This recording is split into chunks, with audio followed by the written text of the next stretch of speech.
देखिए question number 6 में क्या कह रहा है? क्वेश्चन नंबर 6 में कह रहा है find the radius of the sphere which surface area is 154। Surface area of sphere का फार्मूला बताइएगा क्या होता है? Right, surface area of sphere होता है 4 पाई r स्क्वायर और उसकी वैल्यू 154 दे रही है, यानी 154 is equal to 4 into 22 upon 7 into r का स्क्वायर। इससे हमको r की वैल्यू निकालनी है। r की वैल्यू इससे कैलकुलेट करनी है। तरीका क्या होगा ध्यान से समझिए। 154 को इधर ही रहने देते हैं, ये नीचे से 7 उठ करके ऊपर चला जाएगा। ठीक, इधर क्या बन जाएगा 4 इंटू 22 इंटू r का स्क्वायर। मानते ठीक। अब इसके बाद से ये दोनों उठ करके नीचे चले जाएंगे, यानी कि 154 into 7 upon 4 into 22 is equal to r का स्क्वायर। समझ में आ रहा है? अब जब 22 से 154 को काटा जाता है तो ये ठीक 7 बार में कट जाता है। कितनी बार? 7 बार में। क्या वो नींद आ रहा है? तबीयत खराब है? 49 upon 4 is equal to r का स्क्वायर। अब r निकालने के लिए यहां से स्क्वायर हटा के इधर रूट लगा देंगे, तो r इज इक्वल टू क्या आ जाएगा? अंडर रूट में 49 अपॉन 4। तो r की वैल्यू बताइए। अंडर रूट 49 कितना हुआ? 7/2। Thank you. 7/2।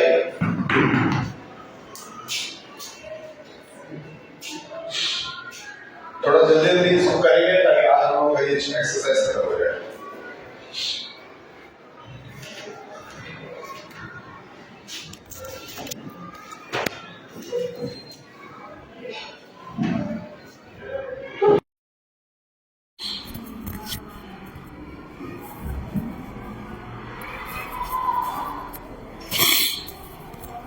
चलिए, यहां से आ गया आपका 7/2। 7/2 को क्या लिख सकते हैं? 3.5। 3.5 आपका सेंटीमीटर में आना चाहिए। ये हो गया 3.5 सेंटीमीटर। Question is done. एक बार दोबारा फिर से समझा देते हैं क्योंकि वो बाहर गए हुए थे। सवाल क्या है कि सरफेस एरिया ऑफ स्फीयर दिया हुआ है कितना? 154। तो सरफेस एरिया ऑफ स्फीयर के सामने उसका फॉर्मूला लिख दिया। फॉर्मूला लिखने के बाद बोला है कि r की वैल्यू निकालिए। तो इसका मतलब है r को अकेला कर देना है, बाकी लोगों को उधर कर देना है। तो कैसे इधर उधर होगा? जो भी चीजें नीचे होती हैं उनको उठा करके ऊपर ले जाते हैं, जो ऊपर चीजें होती हैं उनको उठा करके नीचे ले जाते हैं। तो 7 ऊपर चला गया और 22 और 4 नीचे आ गया। उसके बाद इसको काटा गया तो आया 49/4। इधर क्योंकि स्क्वायर लगा हुआ था, हाँ, तो यहां से अगर r की वैल्यू निकालते हैं तो इन दोनों के ऊपर अंडर रूट बन गया। अंडर रूट इसको सॉल्व किए तो 49 का अंडर रूट क्या होता है? 7 और 4 का 2 होता है। तो यहां से इसकी वैल्यू आ जाती है 7/2, जिसको 3.5 लिखा जा सकता है। क्लियर है? नेक्स्ट करते हैं, अगला क्वेश्चन करते हैं।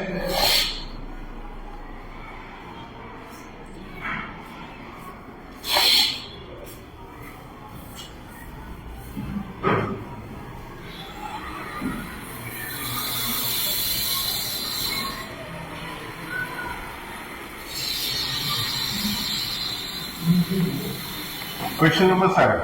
ठीक है, चलिए, कह रहा है कि एक तरफ मून है और एक तरफ अर्थ है। जाहिर सी बात है कि मून थोड़ा सा छोटा और अर्थ थोड़ा सा बड़ा होगा। तो ये आपका हो गया मून और ये आपका हो गया अर्थ। ठीक है, अब देखिए मून और अर्थ में क्या अंतर है। कह रहा है कि the diameter of the moon is approximately 1/4 of the diameter of the earth. यानी कि जितना इसका डायमीटर है उसका 1/4 इसका है। तो अगर इसके रेडियस को हम लोग x मान लेते हैं, कितना x मान लेते हैं, तो इसका रेडियस क्या होना चाहिए? x/4। Very good. इसका रेडियस क्या होना चाहिए? x/4, मतलब उससे 4 गुना कम। कितना गुना कम? 4 गुना कम। अच्छा, अब ये तो पता चल गया। अब इसके बाद सवाल में क्या बोल रहा है, find the ratio of their surface area. इन दोनों का सरफेस एरिया पहले अलग अलग निकालिए। चलिए इसका निकालते हैं, सरफेस एरिया। इधर भी सरफेस एरिया। अब बताइए सरफेस एरिया ऑफ स्फीयर का फॉर्मूला क्या है?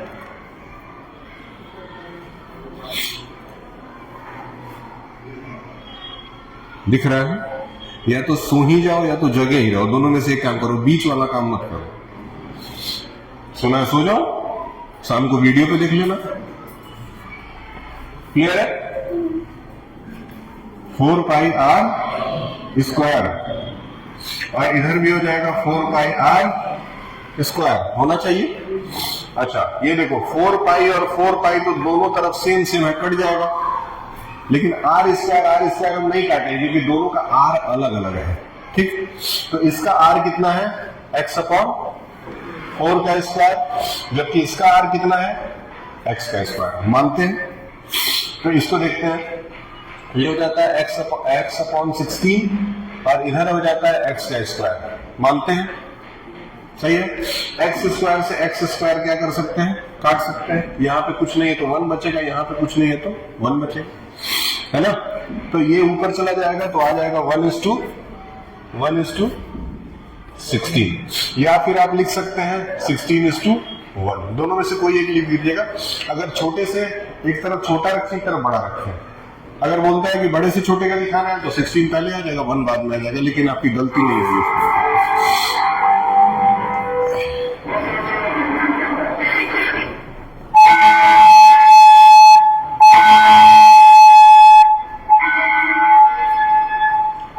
क्लियर है? चलिए नेक्स्ट क्वेश्चन करते हैं।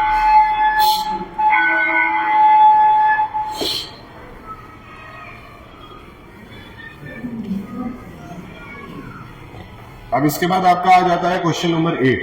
तुरंत करेंगे, दोनों खत्म हो जाएगा। देखिए क्वेश्चन नंबर 8 क्या कह रहा है। कह रहा है hemispherical bowl is made up of steel 0.25 centimetre thick, if the inner radius is इतना, find the outer cup surface area. देखिए एक आपके पास बाउल है जो कि हेमिस्फीयर शेप का है, कटोरा। ये है आपका कटोरा। चलिए बना दिए कटोरा। कटोरे का क्या थिकनेस है? 0.25। यहां का जो थिकनेस है वो है 0.25 सेंटीमीटर। ये आपका 0.25 सेंटीमीटर थिकनेस है कि नहीं? है कि नहीं? हाँ। अब देखिए ये सारे जो वीडियोस बन जाते हैं इसके, उससे फायदा ये होता है कि कभी कभी ऐसा होता है कि क्लास में पढ़ने का मन नहीं करता है, मन नहीं लगता है। ये किसी के साथ भी हो सकता है, मेरे साथ भी होता था, लेकिन तब मेरे पास ये फैसिलिटी नहीं थी कि हम घर पे भी बैठ करके वही सेम चीज देख सकें। अब आपके पास है, यहां मन नहीं लगता, कोई बात नहीं, घर पे पढ़िए, लेकिन यहां नोट जरूर करिए। आपको जरूरी थोड़ी ना, आप लोग मान लेते हैं कि सुबह 7 बजे उठते हैं, 5 बजे उठ के चले आते हैं, 5 बजे उठना पड़ता है। हाँ?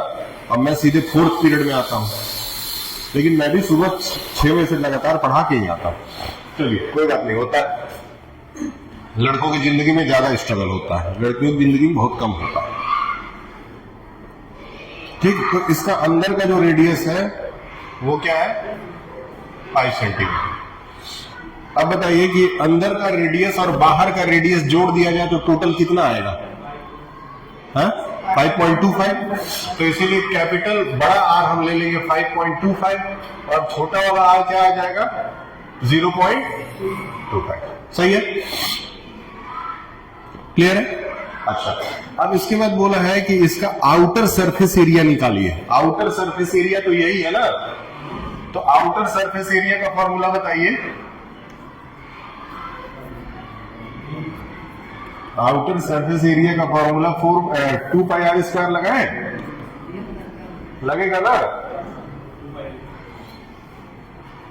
2 × 22/7 और रेडियस जो है वो कितना माने हैं?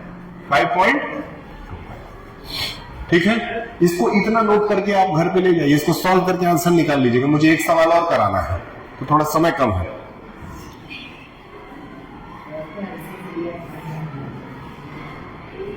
समझ में आ रहा है? नोट कर लीजिए।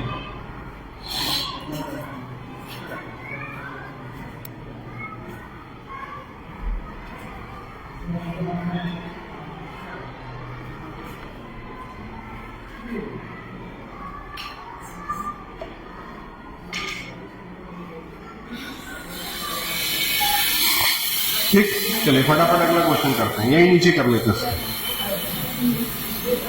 तब तक आप उसका आंसर कैलकुलेट करके निकाल लीजिए, तब तक हम अगला कर रहे हैं। देखिए कह रहा है, इसमें तो डायग्राम भी दिया हुआ है। डायग्राम में क्या किया है, एक सिलेंडर रखा है, एक सिलेंडर है और उस सिलेंडर के अंदर एक बड़ा सा स्फीयर डाल दिया गया है, बॉल डाल दिया गया है।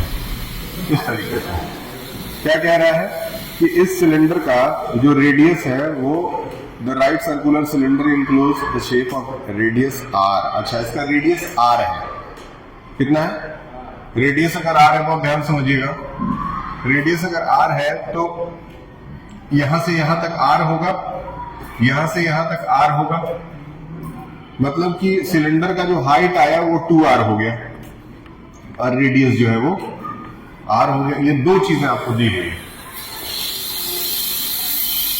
कह रहा है सरफेस एरिया ऑफ स्फीयर निकालिए। पहला सवाल है surface area of sphere. Surface area of sphere क्या होता है? 4 पाई आर स्क्वायर। तो कितना हो जाएगा? 4 इंटू 22/7 इंटू आर जो है उसकी वैल्यू आर ही है, यहाँ पे आर की वैल्यू आर ही है, तो बस इसको आर स्क्वायर ही रखना है। तो कितना आ जाएगा? 88/7 आर का स्क्वायर। यही आंसर हो जाएगा, इसमें कुछ सॉल्व नहीं करना है, इसको इसी फॉर्म में छोड़ देना है। देख लेते हैं, चेक कर लेते हैं।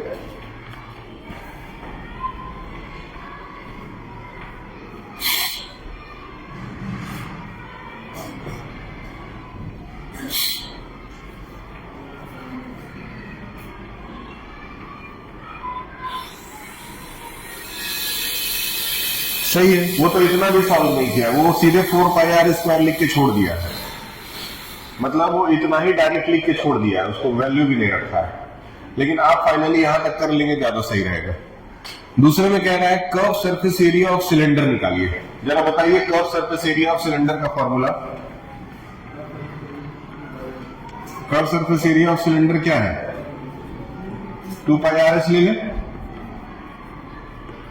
2 पाई आर की जगह आर ही और एच की जगह 2h था कि नहीं था, याद आ रहा है? एच की जगह 2h मान लिए थे, सॉरी एच की जगह 2r मान लिए थे। तो बताइए कितना होगा? 2 2 जा 4 और फिर पाई और फिर 2 ठो आर है तो आर का, देखिए सेम आंसर आ गया। अब लास्ट क्वेश्चन करते हैं, इसका यही समापन कर दे रहे हैं। Ratio of the area obtained. अब दोनों आंसर जो आया है उसका रेशियो बनाना है। ये मिटा रहा हूं हिस्सा, ये वाला पार्ट मिटा रहा हूं। देखिए पहला वाला आंसर कितना आया है? पहला वाला आंसर कितना आया था? वो भी उतना ही था। दूसरा वाला आंसर भी उतना ही है, यानी रेशियो क्या हो जाएगा? 1:1। ठीक है, तो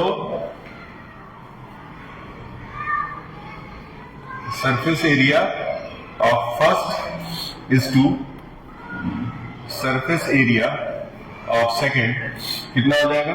4 pi R square is 2, 4 pi R square. सही है, दोनों एक दूसरे से कट गए, कितना आ गया? 1:1 आ गया। अब इसका आंसर अभी इसके पहले जो क्वेश्चन लिख करके दिए थे वो आंसर आया कितना?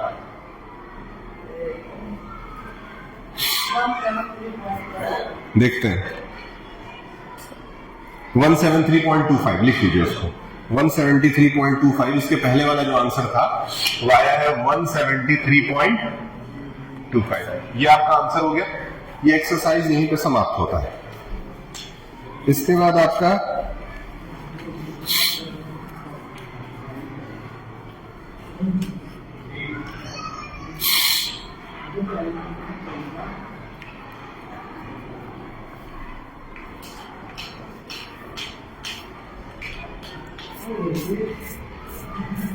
ठीक है,